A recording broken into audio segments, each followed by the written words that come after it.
بسم الله الرحمن الرحیم. اللهم صل علی محمد وعلى آل محمد كما صليت على ابراهیم وعلى آل ابراهیم انك حمید مجید و بارک علی محمد وعلى آل محمد كما باركت على ابراهیم وعلى آل ابراهیم انك حمید مجید. عرض سلام دارم و ادب و احترام خدمت همه شما قرآن دوستان گرامیان سروران عزیز. امیدوارم که هر روز و هر لحظه زندگیتان در عبادت او تعالی و در تلاوت کلام پاکش و تدبر در معانی آن زیباتر از روزها و لحظه های گذشته سپری گردد. الله رو بی نهایت سپاس به خاطر همه نعمتهایش و به خاطر اینکه بار دیگر این توفیق رو نصیب راه ما قرار داد تا به همراه شما خوبان در درسی دیگر از درس‌های شرح معانی آیات کلام الله مجید با آیاتی دیگر از سوره مبارکه بقره با شما گرامیان همراه بشیم.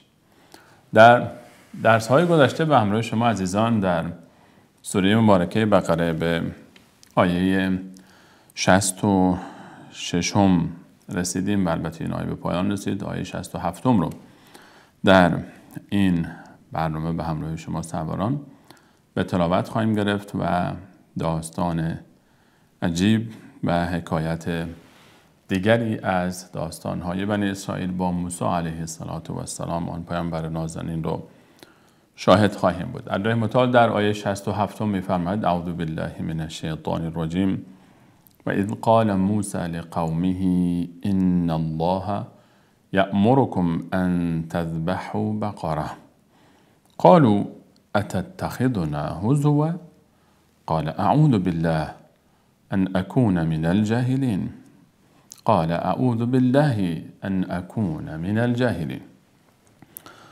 الله متعال در ذکر داستان‌های مختلف بنی اسرائیل و پیامبر نازنینش موسی علیه السلام و نعمت‌هایی که به بنی اسرائیل داده است در امتداد آیات گذشته داستانی را ذکر می‌کند که این داستان از لحاظ دوره زمانی در دوره دوم زندگی موسی علیه السلام و بنی اسرائیل اتفاق افتاده است، یعنی بعد از هلاکت فرعون. این داستان در وادی سینا، در سرزمین سینا و در منطقه تی اتفاق افتاده است. منطقه تی یعنی منطقه سرگردانی به خاطر عدم موافقت اینها با دستور الهی و امر الهی مبنی بر جهاد و پیروزی و فتح بیت المقدس. الله متعال فرمود فإنها محرمة علیهم 40 سنة یتیهون فی الارض. 40 سال برای اینها حرام شد داخل شدن به بیت المقدس و در این 40 سال سرگردان در وادی سینا، حد فاصله بین سرزمین مصر و فلسطین، سرگردان میچرخیدند. این داستان هم از جمله حکایت‌هایی است که در این دوران اتفاق افتاده است. این دوران حکایت وادی تیه یا سرگردانی بنی اسرائیل در سرزمین سینا.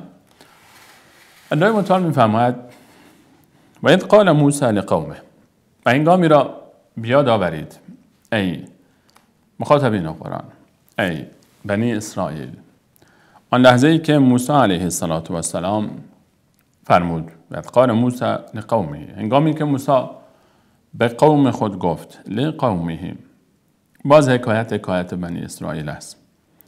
ان الله یأمرکم ان تذبحوا بقره.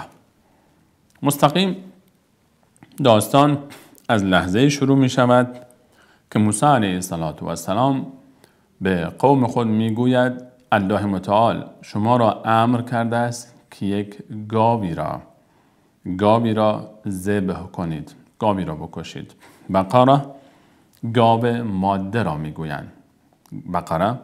بقره در لغت عرب به گاو ماده میگویند بقره. گاو نر رو میگویند ثور با 3 نقطه. و بقرتن یک گاوی را، بقرتن یک تنوینی روی بقره در پایانش ذکر شده که این تنوین نکره نشان از این دارد که یک گاوی را ذبح بکنید. داستان مستقیم از اینجا شروع می شود.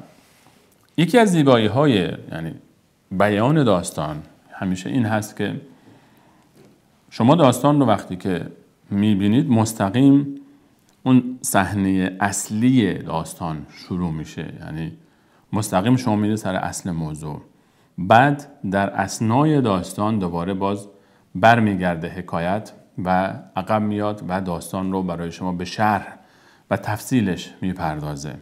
از زیبایی های داستان یکی این هست، داستان وقتی زیباتره که شما مستقیم وقتی وارد داستان شدید اون صحنه حساس به تعبیر امروزی ما شما فیلم رو میبینید. الله متعال برای ما مستقیم میره سر اصل این موضوع. و اذ قال موسی لقومه ان الله یأمرکم ان تذبحوا بقره. همون ابتدا موسی علیه السلام الله متعال میفهمد موسی به قوم خود گفت یک گاوی را بکشید، گاوی را ذبح بکنید. حکایت این داستان چیست؟ در پایان ذکر می شود. خلاصه داستان در پایان داستان اصل موضوع را الله متعال ذکر میفهمد که اصل موضوع چی بود اصلا. موضوع عبارت از این بود که در بنی اسرائیل یک فرد ثروتمندی که وارثی نداشت، یعنی فرزندی نداشت، برادرزاده‌ای داشت. یک برادرزاده‌ای داشت که این برادرزاده چشم دوخته بود به ثروت عموی خود، برادر پدرش. این عمو هم خب عمرش زیاد شده بود و هی منتظر بود که این امروز میمیرد، فردا میمیرد، امروز میمیره، فردا میمیره و نمرد. سالها میگذرد و این نمیمیره. به این فکر بود که چیکار کنم که این رو ثروتش رو به زودتر به دست بیاورم. به فکر قتل او شد که او رو بکشه. خب اگر او رو میکشت خب مشخص میشد که قاتل کیست. نقشه ای میکشه، او رو میکشم و میبرم میاندازم پیش فلان طایفه. میدانید که بنی اسرائیل 12 طایفه بودند. در آیات همین سوره هم الله متعال در آیه 60 آنجایی که حکایت آب طلب کردن از موسی علیه السلام توسط بنی اسرائیل رو ذکر فرمود که الله متعال به موسی علیه السلام بعد از اینکه از الله متعال آب طلب کرد فرمود که عصای خود رو به سنگ بزن و از زدن این سنگ به عصا آنجا فانفجرت منه 12 عینه، 12 تا چشمه شروع کرد به جوشیدن به تعداد طوایف بنی اسرائیل. 12 طایفه بودن. این فرد، این برادرزاده این آقا که قاتل او می شود، این فرد یکی از طوایف رو با یک فردی دشمنی داشت، عموی خود رو میکشه، شب هنگام مخفیانه جنازه او رو میبره در اون طایفه‌ای که با او دشمنی داره و در همون طایفه او رو رها میکنه، میاندازه یک گوشه‌ای و بعد میآید و صبح فردا سر و صدا و گریه و به سر و صورت خود میزنه که عموی من رو کشتن. کی عموی تو رو کشته؟ عموی من رو فلان طایفه کشته و فلان شخص کشته است.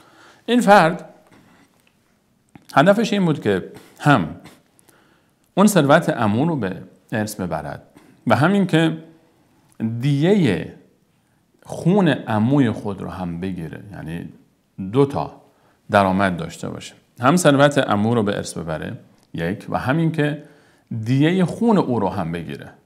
به همین خاطر آمد و سر صدا کرد و سر صدای به راه انداخت و 1-2 نفری رو هم متهم میکنه به اینکه اینها قاتل عموی من هستن، چون که بالاخره جنازه در طایفه اونها پیدا شده و قبل از این هم بگو مگوهایی با هم داشتن ظاهرا.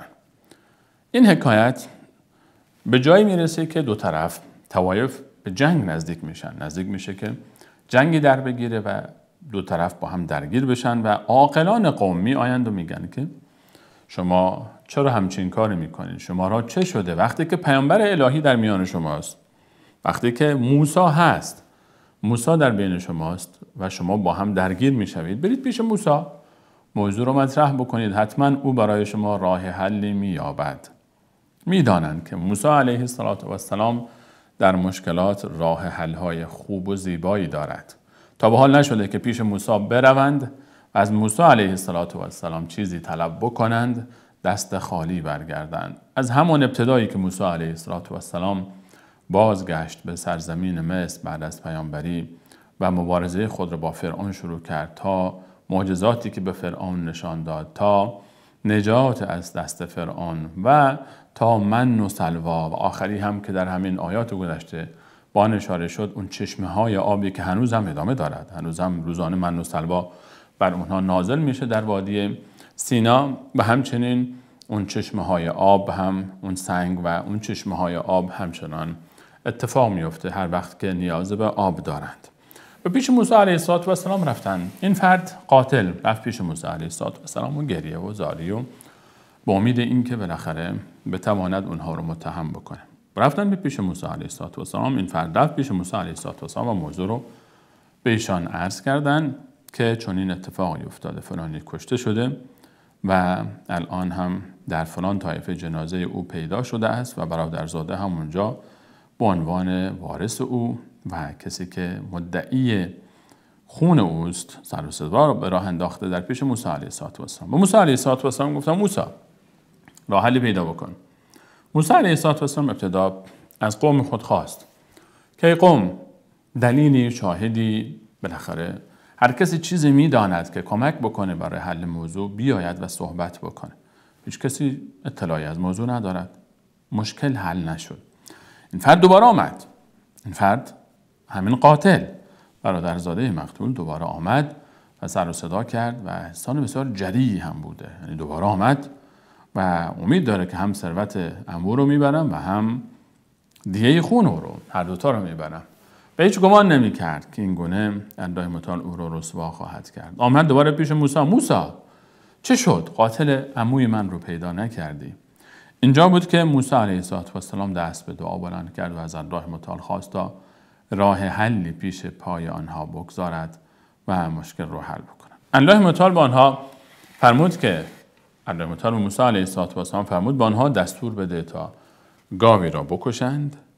بعد داستان امر این بود که گاوی کشته بشه، قطعی از بدن این گاو را بعد از کشته شدن ببرند و بزنند به بدن مقتول، کسی که کشته شده عموی این آقا قاتل. سپس آن مقتول، اون جنازه زنده خواهد شد و خود او با زبان خواهد گفت که چه کسی من را کشته است. این امر الهی این بود. این امر الهی بود. و یکی از حکمت‌هایی که گاوی انتخاب شد که گاو کشته بشه هم مفسرین ذکر کردن این است که بنی اسرائیل همچنان اون محبت گوساله پرستی در وجود آنها بود. یعنی اون گوساله‌ای که سامری برای آنها درست کرد و اونها به پرستش او پرداختن در غیاب موسی علیه السلام در اون روزهایی که موسی علیه السلام به کوه طور رفته بود برای نازل شدن آیات تورات، اینها گوساله پرست شدن که در آیات گذشته الله متعال مفصل درباره اون برای ما اشاره نمود و صحبت کردیم. درباره اون مفصل صحبت کردیم. آیاتی که الله متعال اشاره نموده بود. این گوساله پرستی رو بنی اسرائیل همچنان از اون دورانی که در مصر زندگی می‌کردن و مصری ها برخی از اونها به گوساله پرستی مشغول بودن، از اونها یاد گرفته بودن، دیده بودن که اونها گوساله هایی برای خود درست میکنند و او رو میپرستند. به همین خاطر اینها همون علاقه و محبت در وجود اینها بود. به همین خاطر همیشه دوست داشتن که خدایی داشته باشن که در پیش چشم اونها باشه و او را ببینند. این که طلب کردن الله متعال رو از موسی علیه السلام هم ببینیم، ما الله رو به ما نشان بده. لن نؤمن لک حتی نری الله جهرة. به خاطر این بود که اینها عادت کرده بودن که همیشه دور برشان کسانی که عبادت میکردن، همون معبودان خودشون رو یک چیزی داشتن، مجسمه بتی چیزی داشتن که او رو میدیدن میگفتن برای ما هم خدایی بیاورد که ما ببینیمش، اون رو ببینیم، او رو نوازش بکنیم، او رو در آغوش بگیریم. این حب گوساله پرستی در وجود اینها بود. برخی از مفسرین اشاره کردن که اینجا ذکر کشتن گوساله و گاو، یعنی این گوساله کشته بشود، به خاطر این بود که اون ریشه های محبت گوساله رو هم همچنان گوساله پرستی رو از وجود اینها خارج بکنه. شما برای کسی که گوساله پرستی میکنه بگید که گوساله رو بکش، گاوی رو بکش، بسیار برای او سنگین است. و امروزه مثلا کسانی که گوساله و گاو برای اونها مقدس است، در سرزمین هند مثلا الان گاو برای اونها مقدس است و مثلا یک گاوی اگر در خیابانی بیاد و بخوابه، یک بلبله‌ای برپا میشه و یک مصیبتی به پا میشه و اونجا دیگه کسی نمیتونه که اصلا این گاو رو تکان بده. کسی ممنوع اصلا کشتن گاو، خوردن گوشت گاو که اصلا یک جرم نابخشودنی به حساب میاد در سرزمین هند، چون اینها اون عشق و علاقه به گوساله پرستی و گاو پرستی در وجود اونها هست. یکی از حکمت‌هایی که مفسرین ذکر میکنن که در این داستان برای پیدا کردن این قاتل، چرا گاو اصلا؟ چرا یک گوساله‌ای باید کشته بشه؟ چون ریشه های اون اعتقاد رو باید از بیخ زد. اون ریشه ها رو باید از بیخ زد و الان اینها خودشون هم خواستن. از این طرف خودشون گفتن که موسی قاتل رو پیدا بکن. خب حالا که قراره قاتل پیدا بشه، شما گوساله‌ای بیاورید، او رو بکشید و بعد که گوساله رو آوردید و کشتید، بخشی از گوشت او رو به بدن مقتول خواهیم زد و او زنده خواهد شد. یک گاوی بیاورید، گوساله، بقرتان. اول فرمود یک گاوی اصلا. یک گاوی، بقره یعنی گاو. الله متعال میفهمد اذ قال موسی لقومه ان الله یأمرکم. موسی به قوم خود گفت بعد از اینکه اونها از موسی علیه السلام درخواست کردن، ان الله یأمرکم، شما گفتید از الله بخواه مشکل رو حل بکنه، الله به شما امر میفرماید. ان الله یأمرکم ان تذبحوا بقره، یک گاوی را ذبح کنید. بقراتن تنوین هم داره، یک گاوی، هر گاوی خلاص یک گاوی رو ذبح کنید. قالوا، گفتند اتتخذنا هزوا، آیا تو ما رو مسخره میکنی؟ چقدر اینها جری بودن، گستاخ بودن. اتتخذنا هزوا، موسی تو ما را مضحکه و مسخره قرار دادی برای خودت. هزوا یعنی استهزاء همراه با بازی. شما ما رو به بازی گرفتی، ما رو به مسخره گرفتی موسی. این چه؟ یعنی شما نگاه بکنید که چه ادبیات گستاخانه است در برابر یک پیامبر الهی، پیامبری با اون هیبت، با اون جبروت، با اون کمال، با اون جمال، با اون تقوا، با اون عبادت و زهدی که دارد و اون تاریخ درخشانی که خود بنی اسرائیل شاهد بودن از روز اول زندگی نازنین موسی علیه السلام، موقع که طفلی بود و به گهواره انداخته شد تا رفت به قصر فرعون و تا به امروز این بنی اسرائیل، این قوم یهود در زمان پیامبرشون چگونه با موسی علیه السلام رفتار میکنن. اتتخذنا هزوا، ما رو مسخره میکنی موسی ما رو به مسخره گرفتی. یعنی چی؟ اصلا خود همین خطاب اوج بی‌ادبی و گستاخی و عناد و کفر و شرک این هست. چون وقتی که یک پیامبر الهی صحبت میکنه، شما حق نداری که او رو همچین ادبیاتی با او استفاده بکنید. شما خودتون اومدید از او خواستید که به شما راه حل پیدا بکنه و راه حلی برای شما پیدا کرد. الله متعال به شما امر کرده که گاوی رو ذبح بکنید. خب برید ذبح بکنید دیگه. این که ما رو مسخره میکنی، ما رو به تمسخر گرفتی، چه ربطی داره این به اون؟ ربطش رو میفهمید. شما برید انجام بدید، ربطش رو میفهمید. این عناد رو کنار بگذارید. وقتی دستور الله و رسول در امری برای شما واضح شد، دیگه عناد رو بگذارید کنار. یکی از درس‌های مهمی که در این داستان هست همین موضوع است و این داستان هم فراموش نکنیم که اصلا این سوره، بزرگترین سوره قرآن کریم، 286 آیه، نامش از البقره. نام سوره بقره از همین داستان گرفته شده و از همین گاوی که اینجا ذکر می شود گرفته شده، البقره. سوره‌ای که در او احکام بسیاری آمده که در ادامه آیات و برنامه‌های پیش رو باذن الله تعالی خواهیم دید. احکام بسیار زیادی، احکام حج، احکام رمضان و احکام صدقات، احکام جهاد، احکام خانوادگی و بسیاری از احکام ذکر شده. سوره به نام بقره است، به نام این داستان است. یک درسی است اینجا، یک حکمتی نهفته است در این داستان. این که الله متعال این سوره را به نام این داستان کرده است، یعنی نام این داستان رو بر سوره گذاشته است. یک درس مهمی در این داستان است که تمام احکام سوره رو در بر میگیره. تمام احکام این سوره و کل قرآن کریم رو در بر میگیره.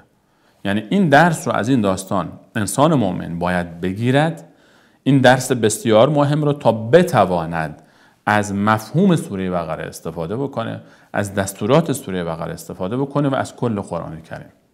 این درس رو ما در خلال این آیات بهش میپردازیم و میفهمیم، خود ما درک میکنیم این درس چیست. الله متعال بهشون فرمود برید یک گاوی رو ذبح بکنید. ابتدا اعتراض کردن، اتتخذنا هزوا، ما رو مسخره میکنی؟ یعنی چی؟ چه ربطی داره کشته شدن فلانی به یک گاوی، به کشتن یک گاوی؟ که کسی کشته شده شما میگید برید یک گاوی رو هم بکشید. اتتخذنا هزوا، موسی ما رو مسخره میکنی، ما رو به بازی گرفتی. موسی علیه السلام در برابر این ادبیات گستاخانه و بی‌ادبانه مخالفان چه می‌فرماید؟ فرمود قال موسی علیه السلام فرمود اعوذ بالله، پناه میبرم به الله متعال، پناه به الله، ان اکون من الجاهلین، از اینکه من انسان نادانی باشم، از اینکه از جمله جاهلان باشم، من به پناه میبرم به الله متعال. یعنی چی؟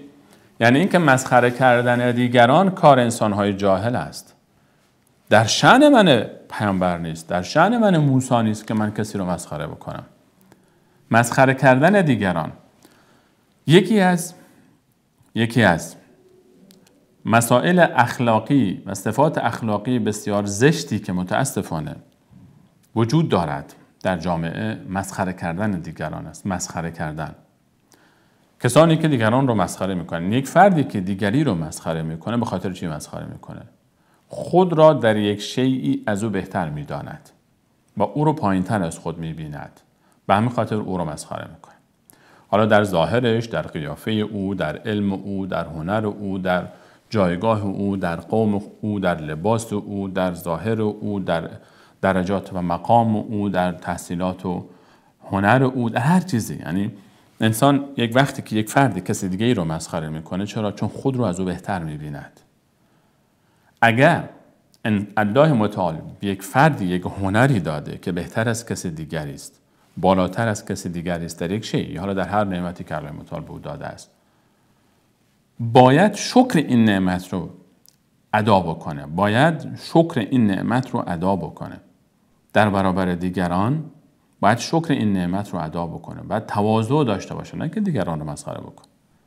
اگر در ظاهر از کسی زیباتر است، شاید او در باطن 1000 مرتبه از این زیباتر است. اگر در مال از او بیشتر دارد، مال بیشتری، ثروت بیشتری دارد، شاید او نزد الله متعال سرمایه هایی از عبادت دارد که این ذره از او رو نداره. لا یسخر قوم من قوم عسى ان یکونوا خیرا منهم. الله متعال میفرماید ای مؤمنان، هیچ کسی از شما کسی دیگری رو مسخره نکند، چه بسا که او، آن کسی که مسخره می شود، از این کسی که مسخره می کند بهتر است. و هیچ زنی زن دیگری را مسخره نکند، چه بسا آن زنی که مسخره می شود بسیار بهتر باشد از آن کسی که او را مسخره می کند. مسخره کردن دیگران، به سخره گرفتن دیگران، تمسخر فعل جاهلان است. و همین خاطر موسی علیه السلام فرمود اعوذ بالله ان اکون من الجاهلین، پناه میبرم به الله متعال که از جمله انسانهای جاهل باشم. پاسخ رو ببینید چقدر حکیمانه، چقدر زیبا، چقدر آرام. نه من بگم مسخره کنید، چی مسخره میکنید؟ خجالت بکشید، اونها رو ملامت بکنه. نه، از خود این صفت رو من دور کرد از خودش، اونها رو متهم نکرد. چه انسانهای بیادبی هستید شما، چقدر گستاخید، شما اصلا آدم نمیشید، چند بار من با شما صحبت بکنم ادبیاتتون رو درست کنید. نه، انسانهای کریم، انسانهای بزرگ، وقتی به اونها توهین میشه، اگر تهمتی به اونها زده میشه، تهمت رو از خود دور میکنن. فقط تهمت رو از خود دور میکنن. گفتن نه تتخذونا هزوا، ما رو مسخره میکنیم، ما رو مسخره میکنیم. گفت نه، من پناه میبرم به الله متعال که انسان جاهلی باشم. چرا مسخره بکنم؟ من مسخره نمیکنم. اون صحبتی بی جایی رو که اونها مطرح کردن، این رو موسی علیه السلام با کمال ادب و احترام با آنها پاسخ داد. نه، من اهل این کار نیستم، در شأن من نیست که من این کار رو بکنم. و این صفت بزرگان و کریمان است. ذکر میکنن که عمر ابن عبدالعزیز، معروف است با عمر ثانی رحمه الله، یک جایی شبی رد میشد در اتاقی، وقتی که امیر مؤمنان بود، میخواست یک جایی خبر بگیره از مجموعه مهمانخانه، خواب بودن عده‌ای، تاریک بود، رفت و حواسش نبود، یک جایی روی پای یک فردی لگد کرد. اون بلند شد گفت که احمر انت، تو خری؟ اعصابش خراب بود، وقتی خواب بود بلند شد یک حرفی زد. آیا تو خر هستی، حمار هستی؟ نمیبینی من اینجا خوابم؟ دور بری ها نیروهای اسکورت به تعبیر امروزی، نگهبانان خواستن که او رو ادب بکنن. گفت آرام باشید، آرام باشید. گفت نه، من حماری نیستم، من خر نیستم، من انسانی هستم. معذرت خواست، گفت حواسم نبوده، من ندیدم شما رو، و معذرت خواست. یعنی انسان‌های کریم وقتی که اعتراض میشه به اونها اینطور پاسخ میدن. موسی علیه السلام فرمود که اعوذ بالله ان اکون من الجاهلین. کوهی از صبر و استقامت است و ادب و احترام است و شخصیتی عجیب موسی علیه السلام. هر چقدر این آیات رو انسان بیشتر میخوانه بیشتر شیفته این انسان نازنین میشود. اون ذاتی که الله متعال فرمود واصطنعتک لنفسی، تو رو برای خودم آفریدم. این رو درباره موسی علیه السلام فرموده است. ولی تصنع علی عینی، تا زیر نظر من توی موسی رشد بکنی، خلق بشی. واصطنعتک لنفسی، تو رو برای خودم خلق کردم. این انسان نازنین فرمود نه اعوذ بالله ان اکون من الجاهلین، اعوذ بالله ان اکون من الجاهلین. کمی قوم آرام آمدن، دیدن که نه اینطور خوب نشد. گفتن خب تو گفتی گاوی رو بکشیم. گفتن قالوا ادع لنا ربک، گفتن که ادع لنا، برای ما دعا کن، بخواه، ربک، پروردگارت رو. باز گفتن ربک. این چندمین بار است که اینا میگن ربک، نمیگن ربنا. نگفتن که خدای ما، از خدای ما بخواه، گفتن از خدای خودت بخواه. و این بی‌ادبی و گستاخی رو همچنان دارن ادامه میدن در رفتار با موسی علیه السلام. گویی که اصلا اینا یک دین دیگری دارن، موسی علیه السلام یک دین دیگری دارد. ادع لنا ربک، تو خدای دیگری داری، گویی ما خدای دیگری داریم. چرا نمیگید بگید، چرا نمیگید از خدای ما بخواه؟ چرا نمیگید ربنا، ادع لنا ربنا، میگید ادع لنا ربک، که یعنی تو، خدای تو، از خدای خودت بخواه. یبین لنا، برای ما بیان بکنه. ما هیه، چطور گاوی باشد.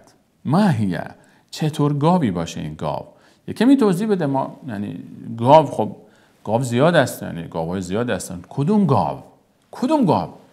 اگر اینها همون لحظه هر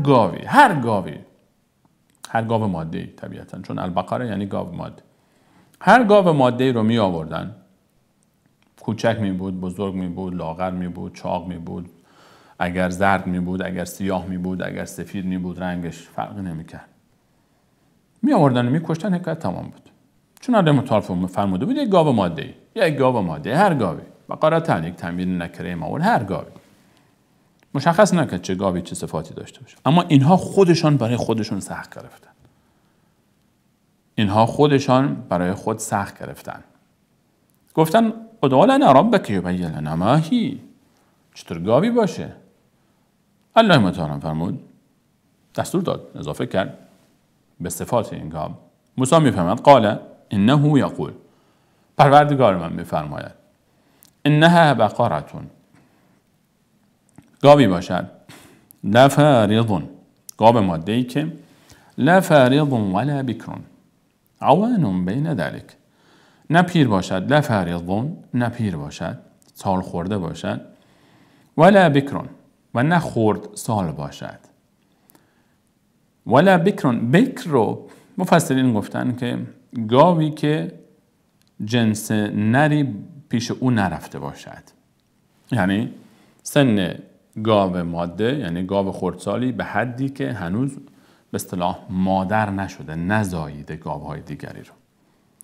لا فارض ولا بکر، نه اون فارض باشد، نه پیر باشه خیلی، نه هم بکر باشد، نه خیلی خردسال باشه، خیلی دیگه تازه به دنیا آمده، نه اینم نباشه.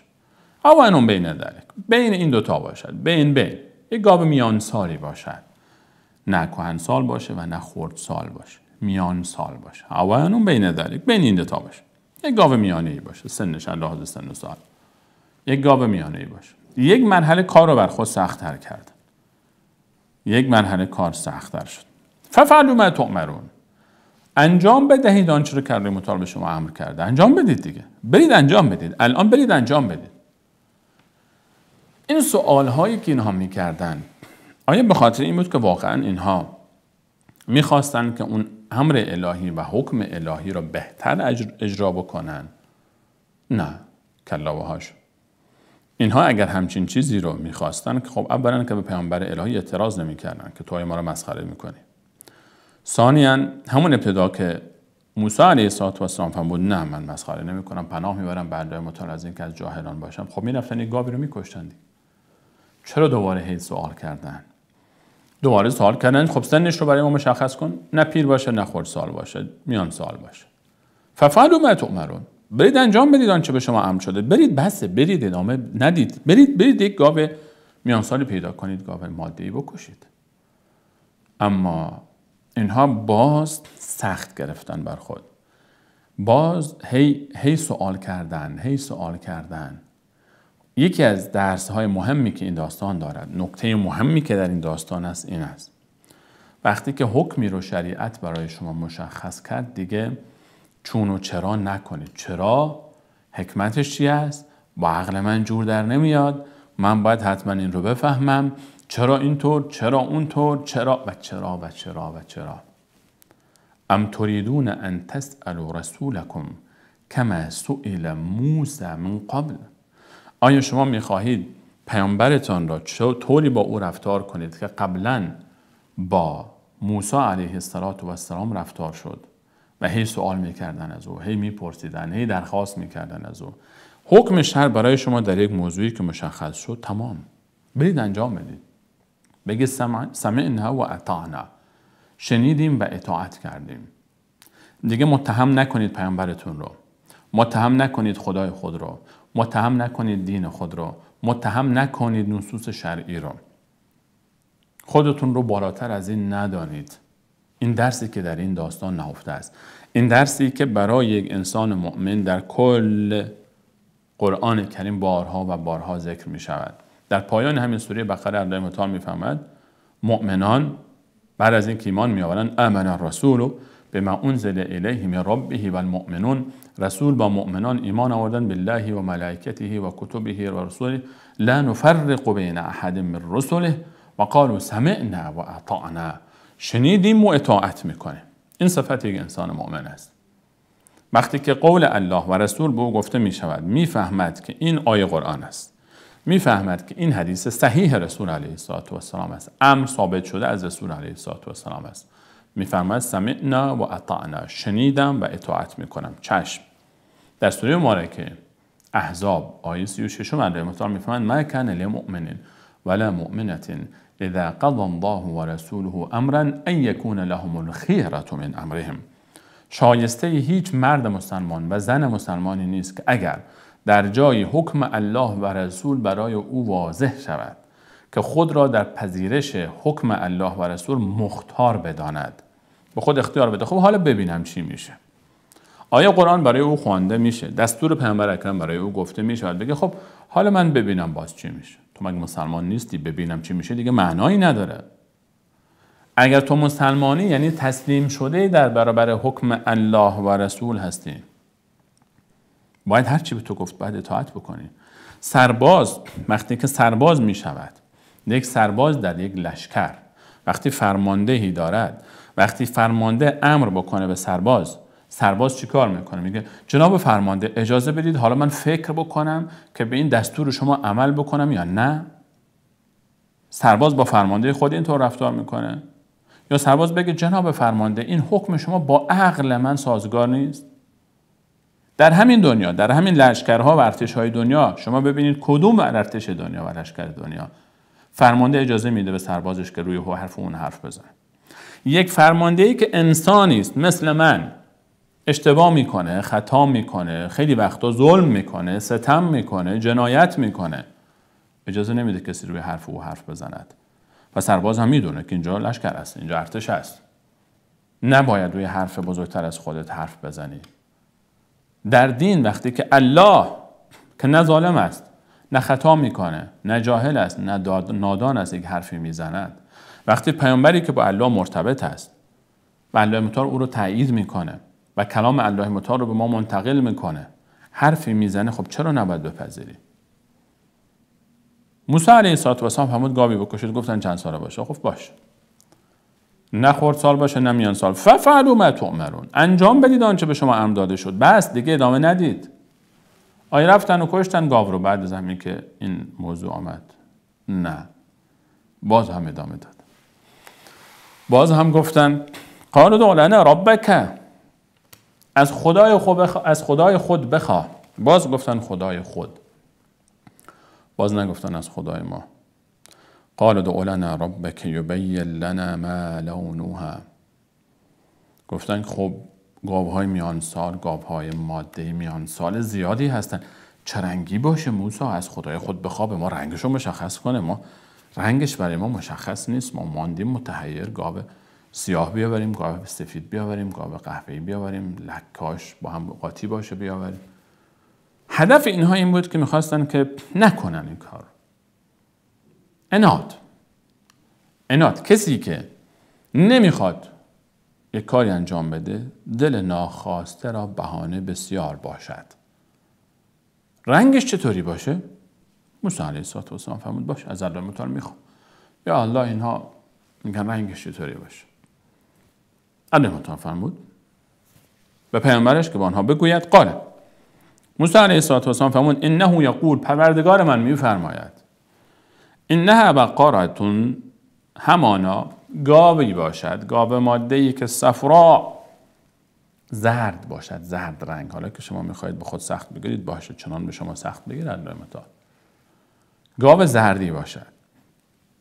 فاقع لونها، نه تنها فقط زردم باشه، نه این دفعه باز یک مرحله بیشتر سخت گرفتن الله متعال. سخت گرفته شد بر آنها.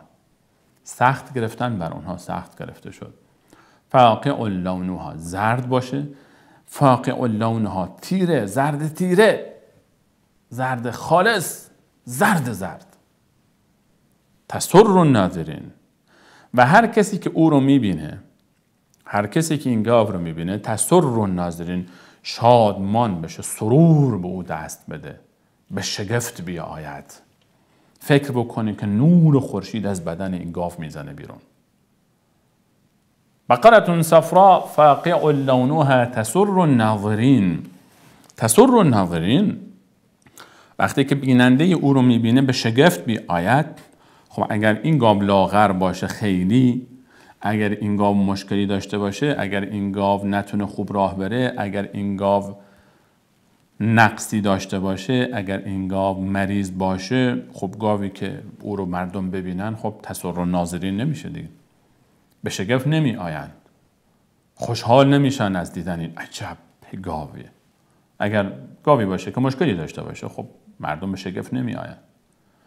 گاوی باشه که هر کسی او رو میبینه، گاو میانسال، گاو ماده میانسال زرد پررنگی، که هر کسی او رو میبینه به شگفت بیاید، به عجب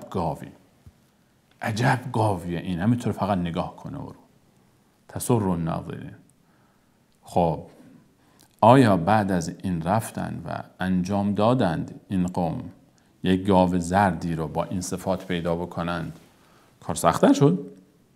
همون اول میرفتید یک گاو پیدا میکردید میگشتید قال قضیه کنده میشد میرفت دیگه. نه، باز هم سبحان الله، باز اینها دست بردار نیستن. برای بار سوم باز گفتن قالوا ادع لنا ربک یبین لنا ما هی. گفتن از پروردگارت بخواه برای ما بیان کند. ما هی، این چه گاوی هنوز؟ ان البقره تشابه علینا. ان البقر تنها یعنی گاوها، اسم جمع اینجا. ان البقره اینجا دیگه تا نداره مثل دفعات گذشته چون جمع گاو میشه. البقر اسم جنس، گاوهای ماده. ان البقره، گاوها، تشابه علینا، برای ما مشتبه شدن. این مدلی که شما گفتید گاوهای ماده میانسال زرد پررنگی که هر کسی ببینه به شگفت بیاید زیادند. سبحان الله. هنوز هم اینها یعنی نپذیرفتن. از خدا بخواه برای ما بیشتر توضیح بده، کمی بیشتر. ما هنوز موضوع برای ما مشتبهه، هنوز برای ما حل نشده موضوع. ولی من که اینجا بیان میکنم خسته شدم از دست این افراد. موسی علیه السلام چطور اینها رو تحمل میکنه؟ چطور اینها رو تحمل کرد؟ هر کسی جای موسی علیه السلام بود اینها رو شروع میکرد به زدن، 4 تا مشت و لگد اینها رو میزد. یعنی واقعا اینها چطور شما با پیامبر بزرگواری این همه عناد، این همه به خود سخت میگیرید موضوع رو، لحظه به لحظه سخت‌تر میشه برای شما. چرا برای خود موضوع رو سخت میکنید؟ چرا؟ بعضی یک سوالهای عجیب غریبی میپرسن در مسائل شرعی، سوالهایی که هیچ نیازی نیست دانستنش اصلا، هیچ نیازی نیست که شما بدانید اصلا چی میشه چی نمیشه، سوالی که دانستنش هیچ سودی نداره برای شما اصلا. سگ اصحاب کف اسمش چی بود؟ حالا دانستن این مثلا ندانستنش چه فرقی میکنه؟ حالا شما اسمش رو بدانید یا اسمش رو ندانید. مسائلی که اصلا دانستنش هیچ چیزی بر اون مترتب نمیشه، که لقالی درباره آن، سختگیری در مسائل دیگر. حالا این یک نمونه بود من ذکر. خیلی از مسائلی که در شریعت مطرح میشه و فرد نمیپذیره، حالا مسائلی هست که اصلا هیچ سودی نداره برای او، اصلا داخل شدن به مسائل فایده ای نداره. مسائلی هست که مطرح شده و سودمنده و باید باور داشته باشه و باید عمل بکنه، نمیپذیره، یک جایی میلنگه، یک جایی از کار میلنگه. این عادت و طبیعت کسی است که هنوز در باور و اعتقاد خودش مشکل داره. کسانی این حرف رو میزنن که هنوز الله متعال رو اونطوری که باید بشناسن نشناختن، انبیای الهی رو هنوز نشناختن جایگاه اونها رو و نفهمیدن جایگاه انبیای الهی چیست. گفتن که ان البقره تشابه علینا، آخرش یک جمله اضافه کردن و ان شاء الله لمهتدون، و ما اگر الله بخواهد رهیاب خواهیم شد. این دفعه دیگه ان شاء الله این کار انجام میدیم، ان شاء الله، اگر الله بخواهد. برخی از مفسرین گفتن که اگر این جمله را نمیگفتن و ان شاء الله لمهتدون، اگر الله بخواهد ما رهیاب خواهیم شد، این دفعه هرگز نمیتوانستند که این گاو را پیدا بکنن و انجام بدهند. و من یک نظر تفسیری دیگری رو هم دیدم که بسیار به دل می نشیند درباره و ان شاء الله لمهتدون.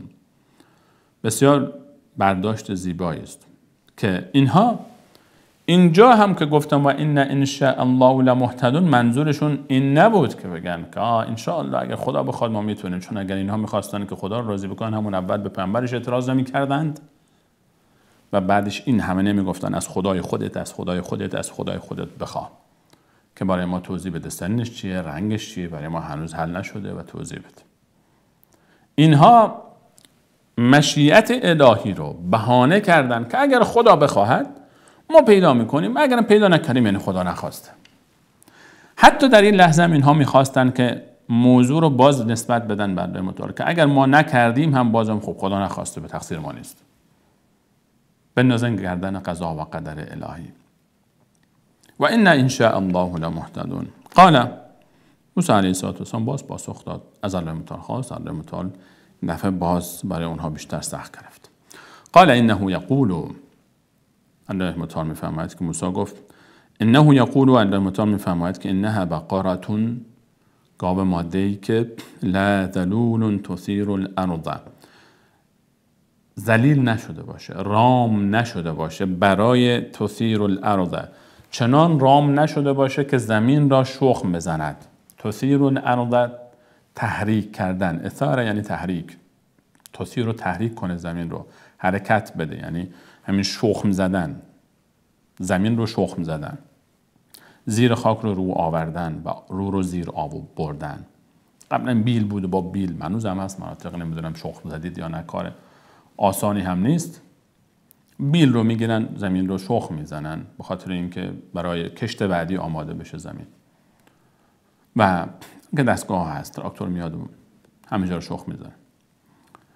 قبلا گاو رو استفاده میکردن. یکی از اصلا وجه تسمیه بقر که گاو میگفتن به خاطر اینکه زمین رو شخم میزد، شخم زدن زمین، که از همین اسم گرفته شده و خود همین یبقرو یعنی میزنه، زمین رو شخم میزنه. و لا دلول تثیر الارض،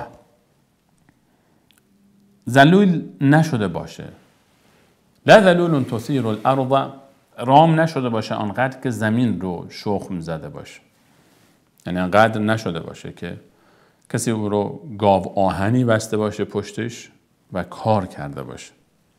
ولا تسقی الحرث، و کشتزاری رو هم آب نداده باشد. قبلا گاوها کشت رو آب میدادن و هنوز هم هست مناطقی که گاو آهن میبندن به گاو و زمین رو شخم میزنن گاوها، و یا اینکه آبیاری میکنند. طنابی به گردن گاو می‌بستن، داخل چاه می‌انداختن، گاو میرفت، این دلو آب می‌آمد بالا. به شکل آبیاری می‌کردن زمین رو گاوها. گاوی باشد که نه زمینی شخم زده باشد و نه آب داده باشد، یعنی از او کار گرفته نشده باشه، برای کار از او استفاده نشده باشه تا به حال. خیلی کار سخت شد. مسلمتون، سلامت باشد از هر گونه عیب و نقصی، لا شیعة فیها. لا شیعة یعنی رنگی آمیخته نشده باشه با او. یک رنگ باشد، یک دست باشه رنگش، رنگ یک دستی داشته باشه، لکه نداشته باشه رنگش لکه دار نباشه. یعنی بعضی گاوها رو شاید شما دیده باشید، مثلا پوست بدنش سیاه و سفید با هم قاطی است، لک است، یعنی دو رنگه. گاو دو رنگ است، گاو یک رنگ یک دست نیست. بعضی گاوها یک دستن، یک رنگن، بعضی نه دو رنگن، لکه های رنگی دارن. اگر مثلا سیاه است لکه های سفید داره وسطش. از این مدل نباشد. لا شیعة فیها. خب تا الان شد گاو ماده‌ای که میان سال باشد، زرد پررنگ درخشانی باشه که هر کسی میبیند خوشحال شود و نه زمین شخم زده باشه، نه زمین آب داده باشه، نه عیبی داشته باشه، نه هم رنگش لکه دار باشد. حالا برید پیدا کنید. قالوا الآن جئت بالحق. گفتن الان حق مطلب رو ادا کردی. الان دیگه آنچه که باید میگفتی گفتی. خود همین جمله توهین است به موسی علیه السلام. قالوا الآن جئت بالحق. الان حق مطلب رو ادا کردی. یعنی تا به حال پیامبر الهی کلیم الله، یکی از پیامبران اولوالعزم، این همه برای شما حرف زده، تا حالا حق رو ادا نمی‌کرد. الان حق مطلب رو ادا کرد. الان حق مطلب رو ادا کردی. خود این باز توهین دیگری است به موسی علیه السلام.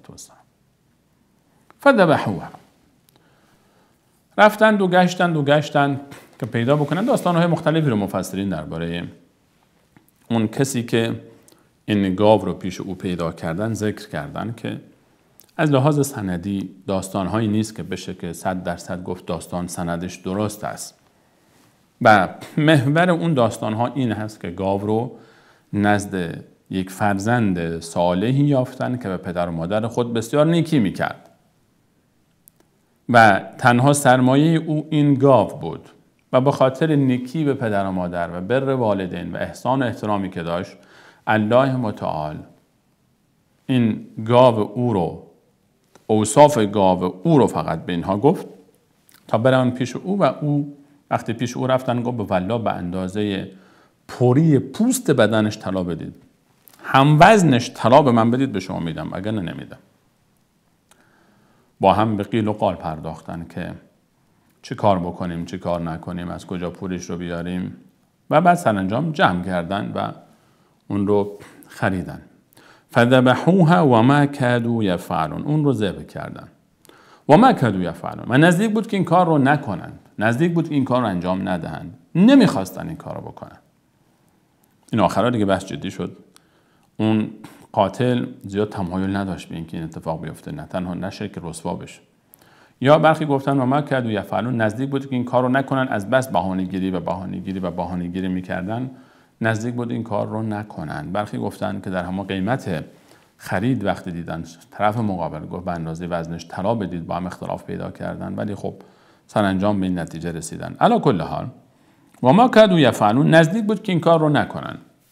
الله متعال میفهمد نزدیک بود این کار رو نکنن. این کار رو کردن. آخر آن گاو رو خریدن و آوردن و کشتند و نزدیک بود که این کار رو انجام ندهند. در ادامه باز تفاصیل موضوع می آید که خلاصه بحث این است که او رو کشتند و یک بخشی از بدن او رو زدن به مرده زنده شد و به قدرت الله متعال ایستاد و پرسیدن که چه کسی تو رو کشت؟ همونجا سرش رو برگردون به سمت برادرزادش اشاره کرد، گفت این من را کشته است. و سپس سرش رو گذاشت و مرد. به همین قدر اکتفا میکنیم. ادامه داستان رو منتظر باشید در برنامه بعد. ادامه دارد. هنوز این موضوع تمام نشده که در آیات بعدی اندر مطال باز این موضوعی که اشاره کردیم در آیات بعدی آمده است که انشاءالله ادامه داستان رو در قسمت بعد صحبت خواهیم کرد. موضوع داستان گاو که این سوره مسما شده است به این داستان. از اینکه تا این لحظه همراه ما بودید سپاسگزارم و شما رو به الله متعال میسپارم. الله یارتان. السلام علیکم و رحمت الله و برکاته.